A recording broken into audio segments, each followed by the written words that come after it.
जय महाकाल।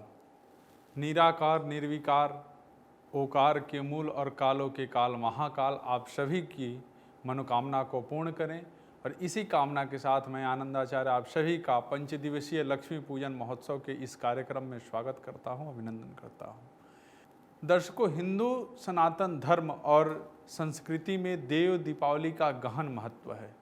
भगवान शिव की नगरी काशी में प्रतिवर्ष देव दीपावली का पावन पर्व श्रद्धा, भक्ति और हर्षोल्लास के साथ मनाया जाता है। प्रतिवर्ष कार्तिक मास की पूर्णिमा तिथि को यह पर्व मनाने का विधान है। कार्तिक पूर्णिमा को ही देव के देव महादेव ने त्रिपुरासुर नामक राक्षस का संहार किया था और इसलिए इसे त्रिपुरी पूर्णिमा भी कहा जाता है। इस वर्ष देव दीपावली का पावन पर्व 29 नवंबर को मनाया जाएगा। अगर बात देव दीपावली की शुभ मुहूर्त की करें तो प्रदोष काल देव दीपावली मुहूर्त शाम 5:08 से शाम 7:47 तक और पूर्णिमा तिथि 29 नवंबर 2020 को दोपहर 12:47 से प्रारंभ होगी। पूर्णिमा तिथि की समाप्ति अगले दिन दोपहर यानी कि 30 नवंबर 2020 को 2:59 पर होगी। मित्रों, कार्तिक मास की पूर्णिमा तिथि पर देव दीपावली का त्यौहार मनाया जाता है। दीपावली के दिन जिस प्रकार से पृथ्वी लोक पर मनुष्य दीपावली मनाते हैं, उसी तरह से देवता भी दीप जलाकर दिवाली का पर्व मनाते हैं। दीपावली के 15 दिन बाद देव दीपावली का पर्व मनाया जाता है और ऐसा माना जाता है कि इस दिन सभी देव गंगा नदी के घाट पर आकर दीप प्रज्वलित करते हैं। देव दीपावली पर स्नान, दान एवं मां गंगा का दीपों से श्रृंगार किया जाता है। शास्त्रों के अनुसार इस दिन पतित पावनी मोक्षदायिनी गंगा में स्नान करने तन और मन निर्मल हो जाता है। देव दीपावली पर दान, पुण्य, दर्शन, पूजन एवं हवन करने से सभी प्रकार के रोग, शोक, दुख और दर्दों का शमन होता है। मनुष्यों को आरोग्यता एवं सुख संपत्ति की प्राप्ति होती है।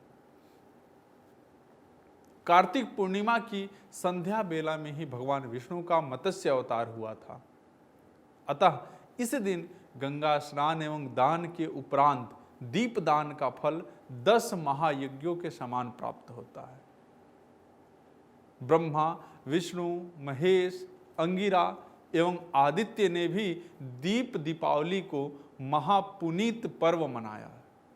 शास्त्रों के अनुसार संध्या काल में त्रिपुरोत्सव करके दीपदान करने से पुनर्जन्म के सभी जाने अनजाने में किए गए पाप मिट जाते हैं। इस दिन गंगा स्नान कर पितरों को जलांजलि एवं कुशा अर्पित करने के उपरांत कंबल दान करने से सुख एवं संपत्ति की प्राप्ति होती है। वाराणसी में आयोजित होने वाली देव दीपावली का देशी ही नहीं विदेशी सैलानियों को भी इंतजार रहता है। आप लोगों में से जो लोग भी वहां गए होंगे, देखे होंगे कितना मनमोहक दृश्य हो जाता है। एक एक घाट, एक एक मंदिर सब सज जाते हैं वहां पे। कार्तिक पूर्णिमा के दिन सूर्यास्त होते ही करीब 8 किलोमीटर लंबे गंगा तट के सभी 84 घाटों पर एक साथ लाखों दीपक जल उठते हैं।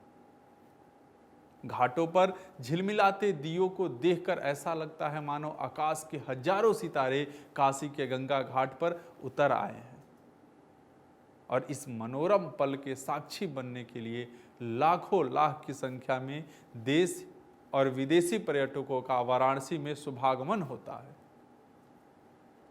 दीपों की जगमगाती पक्तियां बरबस ही भक्तों, श्रद्धालुओं एवं पर्यटकों को अपनी ओर आकर्षित करती है।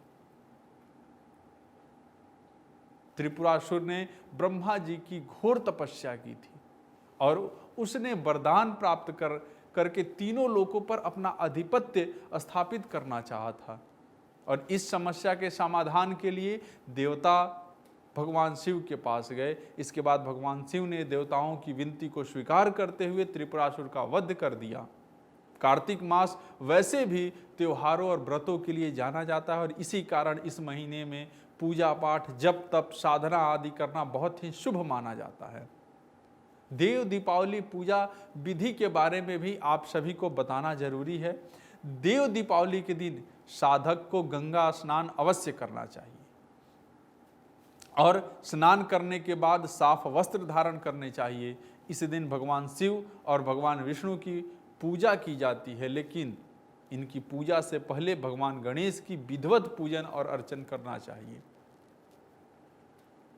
भगवान शिव को इस दिन पूजा में पुष्प, घी, नैवेद्य, बेलपत्र अर्पित करें और भगवान विष्णु को पूजा में पीले फूल, नैवेद्य, पीले वस्त्र, पीली मिठाई अर्पित करनी चाहिए। इसके बाद भगवान शिव और भगवान विष्णु की विधिवत पूजा करें और देव दीपावली की कथा सुनें। कथा सुनने के बाद भगवान गणेश, भगवान शिव और भगवान विष्णु की धूप व दीप से आरती उतारें और अंत में भगवान शिव और भगवान विष्णु को मिठाई का भोग लगाएं और शाम के समय गंगा घाट पर दीप जलाएं। यदि आप ऐसा नहीं कर सकते तो अपने घर के मुख्य द्वार पर तो दीप अवश्य ही जला लें। दर्शकों, देव दीपावली की कथा भी बहुत प्रचलित है। पौराणिक कथा के अनुसार त्रिपुर नामक राक्षस ने 1 लाख वर्ष तक तीर्थराज प्रयाग में कठोर तपस्या किया था। उसकी तपस्या से तीनों लोक हिलने लगे थे। त्रिपुर की तपस्या देखकर सभी देवतागण भयभीत हो गए और उन्होंने त्रिपुर की तपस्या भंग करने का निश्चय किया।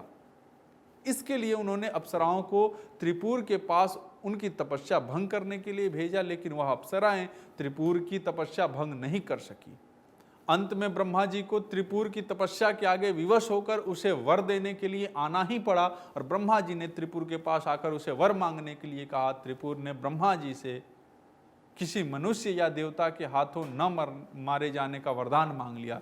इसके बाद त्रिपुर ने स्वर्गलोक पर आक्रमण कर दिया, जैसा सारे असुर करते हैं।